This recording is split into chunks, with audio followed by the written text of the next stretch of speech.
Good morning, everyone, and welcome on EU Deal after Brexit. Today's edition will focus on the transition period and especially the capacity of the UK to negotiate its future international relations before the end of it, meaning the 31st of December. According to the Treaties Office database, the European Union concluded 1,266 international agreements. These agreements through its unionship, the United Kingdom entered these agreements, these rights, this obligation, implemented them and used them to build its international policy. But a withdrawal would entail a complete cut-off from all the relationships it constructed with third parties. Being a very critical situation, we decided to invite two students specialized in European law in order to have a better understanding of what a hard Brexit would be in terms of negotiations, preparations, and the consequences for the UK and private investors. So, good morning, Mr. Ponchon. Good morning, Gaëlle. Thank you for having us. Thank you. Your previous work demonstrated that an agreement between the UK and the EU was of major importance since the UK imports at 53% from EU countries and exports 45% towards the European Union, making a deal between the two parties as being a decisive component for both of their futures. So, therefore, in the event that the UK and the EU do not find an agreement, how would this translate for companies in the UK? Well, this would be a unique situation between such important actors, economically talking, because they would apply tariffs in between them. And as a result, the companies that are settled in the UK would lose their access to the single market. It's been the case for many companies that are settled right now in the United Kingdom. They are thinking of relocating and moving towards other EU countries in cities such as Berlin, Dublin, and Paris to maintain their access to the single market. Mainly, it is the case for many non-European parent companies that actually settled in the UK for that access. Okay, so what would the UK try to do if it were to leave the transition period before finding an agreement? I imagine that it would entail disastrous consequences for the UK and that it would try to counterbalance them by finding an agreement with global powers such as the US or China, maybe? Yes, you're absolutely right. So the trade deal with the US is one of the main objectives of the UK's negotiations after the divorce with the European Union. It will be a key factor that will be determined to its success after Brexit. However, the mood switch and the state of mind of the American presidents are making it very difficult to predict. Even though it could be concluded as early as 2020, the irregularities in the US negotiations are making it very difficult to predict. Now the clock is ticking in the disfavor of the UK, since they are heavily relying on such an agreement to compensate the losses due to the divorce with the Union, making it very important for them to find a balance in trade. Okay, and according to you, as a whole, what is preventing a deal from being signed today? Well, first of all, a deal would restore faith in the UK's capacity to negotiate and make great trade deals with major actors. But to this day, many economists believe that this is simply not realistic to think that a deal with the US would be sufficient to compensate the losses due to the divorce. But the first issue regarding such a deal is to this day the concerns regarding the drug industry and medicine supplies.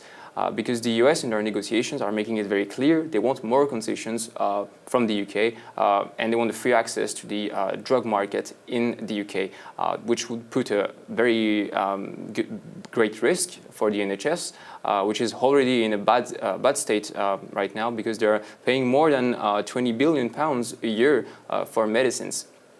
The second being, let's say, topic and issue that regards this potential agreement is the fact that the UK would live with a soft Brexit, meaning an agreement with the EU, and this does not attract very much the US because they see this as a missed opportunity, especially when it concerns the food safety measures and animal welfare measures. Okay, and it must not be the only option for the UK. Is there any other trading partners that the UK is interested in negotiating with? Well, the UK has been thinking of turning towards China also as a potential trade partners, and China has been very welcoming to that idea. They made it very clear since the beginning they will welcome a trade deal with the UK, since it's one of the biggest markets in the world that is very underdeveloped and underexploited, especially for the UK industry.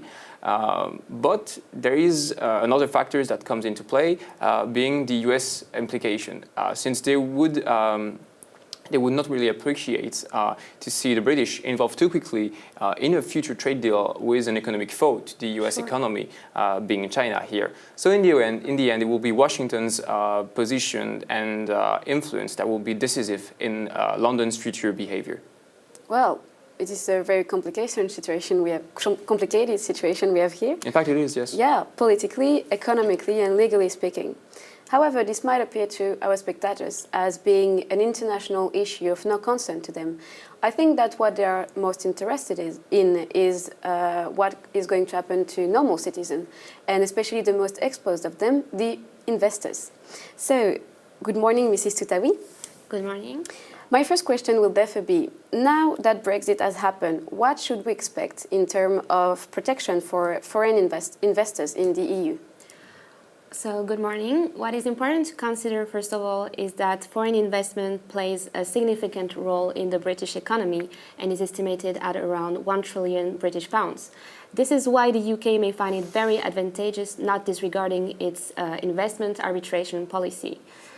For now, the future remains uncertain on the fate of the EU regarding the protection of foreign investors, and this constitutes a very worrying situation for foreign investors settled in the UK. 29% of British entrepreneurs are considering relocating all or part of their business abroad or have already started to do so. Mm-hmm. For example, we can cite Sony and Panasonic, who have already relocated their business abroad. And could you explain the current situation for foreign investors? The current situation is quite confusing, I need to say, especially since the latest statement of Prime Minister Boris Johnson, who stated that the UK will not accept an EU free trade agreement involving strict EU rules.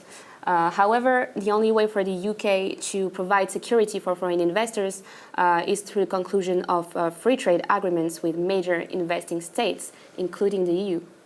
Okay, so what you're explaining is that the foreign investors no longer feel protected because of the unstable situation in the UK. But isn't it the role of a bilateral investment treaty to provide protection for its investors when there is a dispute arising in the host country?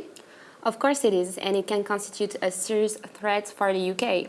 By establishing themselves in the UK, foreign investors had an automatic access to the free market that they will no longer be able to benefit after Brexit's transitional period. These companies will therefore be able to take legal action against the UK insofar as their legitimate expectations have been violated. However, let's not be too dramatical. A claim based on the mere fact that the UK will leave the EU would probably not be a sufficient legal basis. Oh, okay. And do we know, how the UK will proceed to reassure and protect investors? Yes, so the UK has to take all the necessary steps to reach new agreements with foreign countries regarding investment arbitration. However, a free trade agreement is generally a long process that often requires waiting about 10 years. So what could be a good compromise in the meantime, before an actual free trade agreement is reached, would be a simple investment treaty based on the ICS model with the EU as a first step. Okay, well, I guess that it would not be inappropriate to say that this situation is far from being solved and that all that's left to do is hope for an agreement to be found before the end of 2020. Anyway, thank you very much for answering our invitations. Thank you for having us. And thank you for joining EU Deal After Brexit special edition, focusing on the negotiation of future international relations of the UK. Thank you.